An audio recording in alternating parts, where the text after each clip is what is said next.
ঈদযাত্রায় শেষ দিনেও সড়ক, মহাসড়ক ও ট্রেনে ঘরমুখো মানুষের ভিড়। কোথাও কোথাও থেমে থেমে ধীর গতিতে চলছে গাড়ি, তবে অসহনীয় যানজট নেই। এবারের ঈদযাত্রায় ট্রেনেও ঘরমুখো মানুষের ভিড় চোখে পড়ার মতো। শেষ সময় ট্রেনের ছাদেও যাত্রীদের ভিড় রয়েছে। তবে এবারে সাভার, আশুলিয়া চৌরাস্তা এবং ঢাকা ময়মনসিংহ মহাসড়কের চন্দ্রায় নেই চিরচেনা সেই যানজট। থেমে থেমে চলছে যানবাহন। ঢাকা টাঙ্গাইল যমুনা সেতু মহাসড়কে যানবাহনের চাপ বেড়েছে।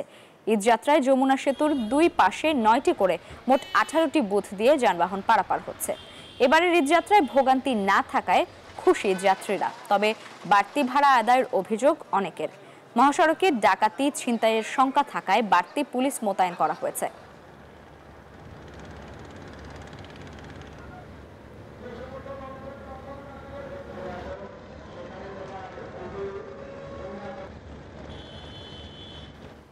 দর্শক, ঈদযাত্রার শেষ সময়ে নারীর টানে বাড়ি ফিরছেন মানুষ। সড়ক, রেল ও নৌপথে এখন উপচে পড়া ভিড়।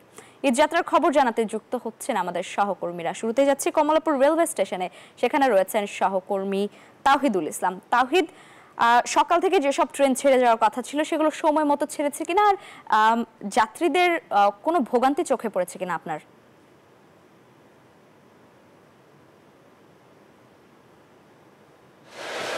ধন্যবাদ লাইভা জান্নাত। আমরা সকাল 7টা থেকে এই কমলাপুর রেলওয়ে স্টেশনে অবস্থান করছি। এখানে যেটা দেখছি, সকাল থেকে এখন পর্যন্ত মোট 17টি ট্রেন এই কমলাপুর প্ল্যাটফর্ম ত্যাগ করেছেন। প্রত্যেকটি ট্রেনই ঠিক যথাসময় পূর্ব নির্ধারিত সময়ের ছেড়ে গেছেন এবং যাত্রীদের কোনো প্রকার ভোগান্তি আমরা লক্ষ্য করিনি এবং প্রত্যেকটা যাত্রী স্বস্তি প্রকাশ করেছেন। তারা বলছেন যে এই কমলাপুর রেলওয়ে স্টেশনে এসে ঘন্টার পর ঘন্টা বসে থাকতে হচ্ছে না, এটাই তারা ব্যাপক খুশি এবং স্বস্তি আনন্দের সহিত সেই ঈদ উদযাপন করতে তারা গ্রামে স্বজনদের কাছে যাচ্ছেন।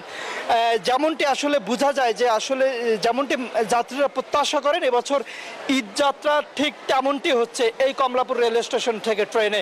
যাত্রীরা যেমন প্রত্যাশা করেন একটি স্বস্তি, আনন্দ এবং আরামদায়কভাবে আরামসে যাতে তারা ঢাকা ছেড়ে স্বজনদের কাছে ফিরে যেতে পারেন, ঠিক এবছর ট্রেন যাত্রাটা একদম যেটা স্বস্তি বা আরাম বলতে যেটা বোঝায় তেমনটি হচ্ছে। কোনো প্রকার শিডিউল বিপর্যয় নাই, কোনো প্রকার হয়রানি নাই, কোনো প্রকার দালালের খপ্পরে পড়ার কোনো সুযোগ নেই।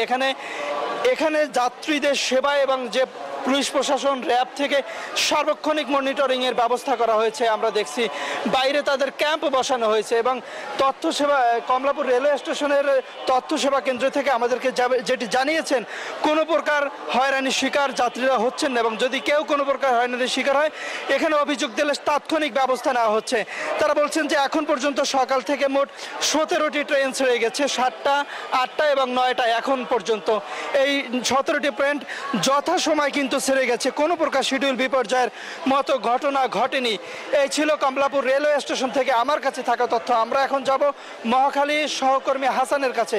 হাসান, আপনি জানাবেন মহাখালীর ঈদযাত্রার কি অবস্থা?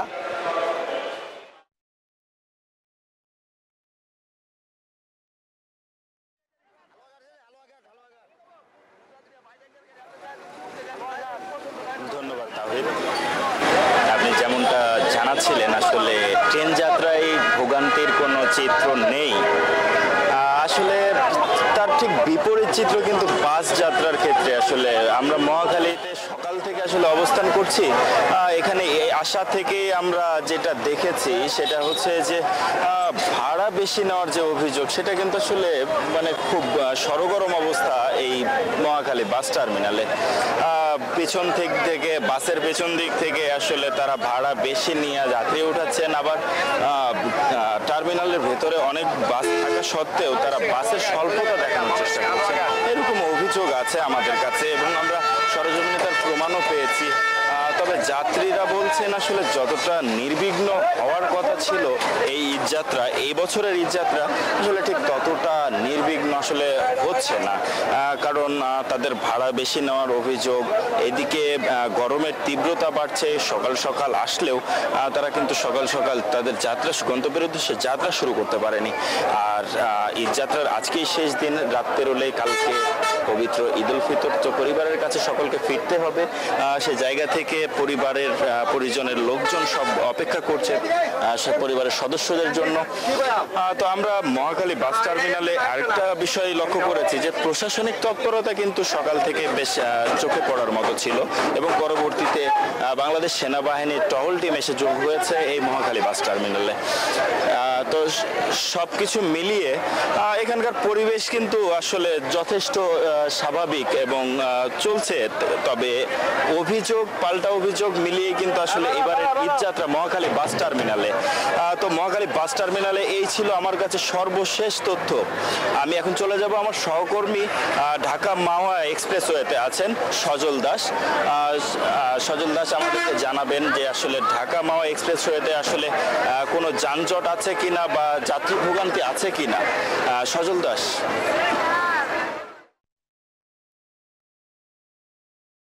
এই মুহূর্তে যাত্রী ভোগান্তির কথা শুনছিলেন।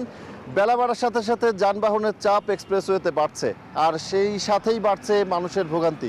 যদিও সেই ভোগান্তির সংখ্যা যে মাত্রা সেটি উল্লেখযোগ্য না, তার কারণ ঢাকা থেকে যখন মানুষ এই এক্সপ্রেসওয়ের দিকে আসছে, অর্থাৎ দক্ষিণবঙ্গের এই 21টি জেলা যারা পদ্মা সেতু ব্যবহার করে বিভিন্ন জেলার দিকে যাবেন, তারা মূলত সমস্যাটি পড়ছেন হানিফ ফ্লাইওভারে ওঠার ক্ষেত্রে। অর্থাৎ যারা সায়েদাবাদ কিংবা মুগদা হয়ে এই হানিফ ফ্লাইওভারে উঠবেন, কমলাপুর রেল স্টেশনের ওখানে রাস্তার কাজ চলছে এবং তারপর থেকে বাসের কাউন্টার, যেহেতু প্রচুর মানুষ অপেক্ষা করছেন এখনও ঢাকা ছাড়ার জন্য, সে কারণে বড় ধরনের যানজটে পড়তে হচ্ছে তাদেরকে হানিফ ফ্লাইওভারে ওঠার ক্ষেত্রে। আবার যারা চানখারপুল কিংবা বঙ্গবাজার হয়ে হানিফ ফ্লাইওভারে উঠবেন, সেখানেও বড় ধরনের সমস্যা তৈরি হয়েছে যানজটের। আবার সেখানে ডাইভারশন করে যদিও চেষ্টা করা হচ্ছে পরিস্থিতি নিয়ন্ত্রণের। বান্ডেল থাকলে প্রতি সেনমানিতে টাকা বাঁচবে। বিকাশ সেনমানি বান্ডেল কিনে জিতুন প্রতি লেনদেনে। আর এই কারণেই আইন শৃঙ্খলা পরিস্থিতি বেশ তৎপর রয়েছে, যার জন্য যে ভোগান্তি যেটি বলা হয় সেটি কিন্তু একেবারে চরম পর্যায়ে না, কিঞ্চিত ভোগান্তি শেষ মুহূর্তে এসে মানুষ হানিফ ফ্লাইওভার ওঠার সময় পড়ছেন। কিন্তু সেটি পার করে যখন পোস্তগোলা ব্রিজের আগে এক্সপ্রেসওয়েতে উঠছেন, ঢাকা মায়া এক্সপ্রেসওয়েতে উঠছেন, তারপরে এসে দু একটি জায়গায় যাত্রী ছাউনিতে যেহেতু অতিরিক্ত যাত্রী এখনও অপেক্ষা করছেন এবং অনেক বাসও চেষ্টা করছেন কিছু বাড়তি যাত্রী নেয়ার, সেই যাত্রী নেওয়ার জন্য তারা সেখানে দাঁড়াচ্ছেন, আর এই কারণে কিছুটা যানজট তৈরি হচ্ছে। তাছাড়া বলা চলে যে আমাদের অতীত যে কোনো বছরের যে অভিজ্ঞতা, তার তুলনায় এবারের ঈদযাত্রা এখন পর্যন্ত অনেকটা স্বস্তির। এবং আমি দেখেছি অনেক যাত্রী অপেক্ষা করছেন এখনও শেষ মুহূর্তে চেষ্টা করছেন অনেকে ঢাকা ছাড়ার, এবং ট্রাকে করেও অনেকে চেষ্টা করছেন তাদের নির্দিষ্ট গন্তব্যে পৌঁছানোর। কারণ অনেকে আসলে পর্যাপ্ত যে বাসের টিকিট কিংবা বাসের যে যাত্রী পরিবহন সক্ষমতা সেটি নিয়েও আসলে কিছু সমস্যায় পড়েছেন। বিশেষ করে এক্সপ্রেসওয়েতে অনেকে চেষ্টা করেছেন আলাদাভাবে এক্সপ্রেসওয়ের যে মুখ অর্থাৎ পোস্তগোলা পর্যন্ত পৌঁছাতে, তারপরে বাসে উঠবেন। এই কারণে এই মুখটিতে এসে অনেক যানবাহন যেহেতু একটি জায়গায় এক হচ্ছে, সে কারণে তারা এই জায়গাটিতে বাসও দাঁড়াচ্ছে বেশি, বাস, ট্রাক, সিএনজি সব কিছু এসে এখানে দাঁড়াচ্ছে, যে কারণে কিছুটা সমস্যা পড়ছে। এবং আরেকটি বিষয়, এই এক্সপ্রেসওয়েতে যতগুলো টোল প্লাজা আছে, প্রত্যেকটি টোল প্লাজায় যেহেতু বাড়তি গাড়ির চাপ, সে কারণে কিছুটা সময় পার করতে হচ্ছে যানবাহনগুলোকে, আর মানুষ কিছুটা সময় পার করছেন সেখানে। পদ্মা সেতুর আগে যে টোল প্লাজাটি, সেখানেও কিছুটা যানজট বলবো না, কিছুটা বাড়তি চাপ। আবার তার আগে এই এক্সপ্রেসওয়ে যে টোল প্লাজাগুলো রয়েছে, সেখানেও যানবাহনের বাড়তি চাপ। আপনি দেখতে পাচ্ছেন অসংখ্য যানবাহন, স্বপ্নেও যে প্রিয়জনের কাছে ঈদ উদযাপনের যে স্বপ্ন নিয়ে সাধারণ মানুষ তারা রাজধানী ছাড়ছেন। আমরা এবার দেখেছি যে অনেক আগে থেকেই সাধারণ মানুষ বাড়িমুখী হয়েছেন, যেহেতু লম্বা ছুটি, এবার সরকারি লম্বা ছুটি, বেসরকারি প্রতিষ্ঠানগুলোতেও লম্বা ছুটি, যে কারণে অনেক আগে থেকেই বাড়ির পানে ছুটেছেন সাধারণ মানুষ। কিন্তু তারপরেও ঢাকা শহরে আসলে অসংখ্য মানুষ থাকেন, এবং এই একটি সময়ে প্রত্যেকটি প্রবেশ মুখ অর্থাৎ প্রত্যেকটি দ্বারে যে পরিমাণ মানুষ ঢাকা ছাড়ার চেষ্টা করেন তাদের প্রিয়জনের কাছে যাওয়ার জন্য, সেই কারণে যানজট কিংবা কিছুটা সমস্যায় পড়া, কিছুটা ভোগান্তি মানুষকে সহ্য করতেই হয়। সেই বিষয়টি আমরা দেখছি আসলে, যে অনেক মানুষ ধারাবাহিকভাবে ঢাকা ছেড়েছেন, কিন্তু তারপরও শেষ মুহূর্তে এসে কিছুটা চাপে পড়তেই হচ্ছে।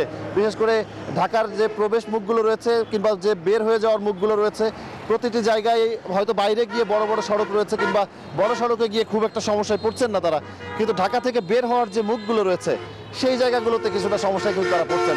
একটু এখানে যারা অপেক্ষা করছেন, আমি পোস্তগোলা ব্রিজের ঠিক আগেই রয়েছি, এখানেও অনেকে অপেক্ষা করছেন যাওয়ার জন্য, অর্থাৎ তাদের বাসটি আসবে এবং এখান থেকে উঠবেন। একটু কথা বলতে চাই তাদের সঙ্গে, একটু আপনার সঙ্গে কথা বলি।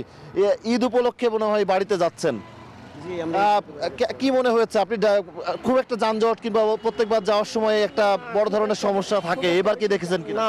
গত কয়েক বছরের তুলনায় এবার অনেকটা সুবিধা আছে, যাতায়াতের অনেকটা সুবিধা আছে এবং যানজট কম আছে। যানজট কম আছে, কিছুটা কম আছে। জি। আমি আরো দু একজনের সাথে একটু কথা বলি, আপনার সঙ্গে একটু কথা বলি। ঢাকা থেকে ঈদের সময় প্রচুর মানুষ ঢাকার বাইরে যায়, অনেকের যানজটে পড়তে হয়, ভোগান্তি হয়। আমরা দেখেছি প্রবেশ মুখগুলোতে কিছু কিছু জায়গায় একটু জটলা বাকি আছে, যেহেতু অনেক মানুষ একসাথে বেরোচ্ছে। আপনার দৃষ্টিতে কি এসেছে, যে কি অবস্থা দেখেছেন? না, এবছর গেল বছরের চেয়ে অনেক ভালো, কোনো অসুবিধা নাই। কিছু ঝামেলা আছে, ওরা স্বাভাবিক, আর কোনো সমস্যা নাই। মানে বাড়ি যাওয়ার যে খুশি, সেখানে এই ধরনের এইটুকু সমস্যা কোনো সমস্যাই কোনো সমস্যাই না, ইনশাল্লাহ ভালো। আগের তুলনায় অনেক সেফ। এবছর খুব ভালো হইতেছে, প্রশাসন ভালো, সব ভালো, এবছর ভালো হইতেছে। এবছরের যে যাত্রা, ঈদ যাত্রা নিয়ে বেশ সন্তুষ্টি প্রকাশ করছেন সাধারণ মানুষ।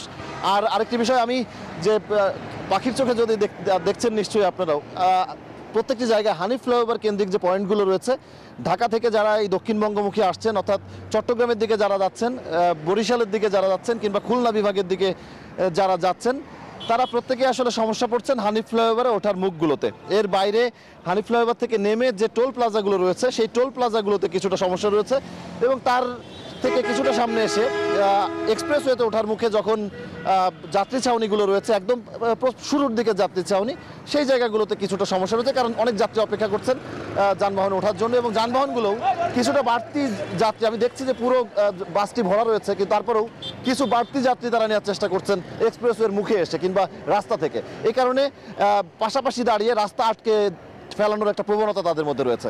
আমাদের সহকর্মী রয়েছেন গাজীপুরে, একটু যাব তার কাছে সেখানকার খবর জানতে।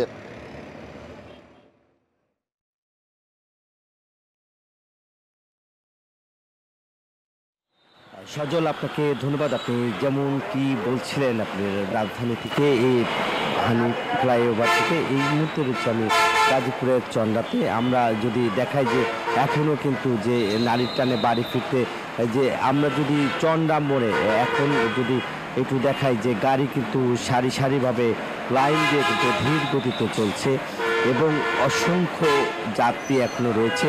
আপনারা ইতিমধ্যেই জেনে গেছেন যে আগামীকালকে ঈদ, এই কারণে তারা এখন সকাল সকালেই বের হয়েছে, এবং আমরা দেখেছি বাস কাউন্টারগুলোতে কিভাবে তারা যাওয়ার জন্য কিন্তু অলমোস্ট আমরা দেখেছি যে পণ্যবাহী যে সব ট্রাক রয়েছে এবং ছোট ছোট যে পিক আপ রয়েছে, সেই পিক আপ ভ্যানে কিন্তু তারা যাত্রীরা কিন্তু উঠে তারা পরিবারের সাথে, পরিবারকে নিয়েই বাড়িতে যাচ্ছেন, এবং নারীর টানে, শিকড়ের টানে কিন্তু তারা বাড়িতে যাচ্ছে। এবং আমরা যদি একটু আপনাদের দেখাই যে গাজীপুর চন্ডার যে সড়কটি রয়েছে, এবং ফ্লাইওভার এবং নিচের যে সড়কটি রয়েছে, এবং নবীনগর চন্ডা যে মহাসড়কটি রয়েছে, সেই সড়কেও আমরা দেখেছি যে গাড়ির চাপ রয়েছে, এবং গাজীপুর টাঙ্গাইল যে মহাসড়ক রয়েছে, সেই সড়কেও কিন্তু এখনও প্রচুর চাপ রয়েছে, এবং ধীর গতিতে গাড়ি চলছে। এবং আইন শৃঙ্খলা বাহিনীর পক্ষ থেকে বলা হয়েছে যে, এবং 12টি পয়েন্টে তারা আইন শৃঙ্খলা বাহিনী এখানেই মোতায়েন করা হচ্ছে, এবং যেহেতু এই মহাসড়কে যে যানজট সেটা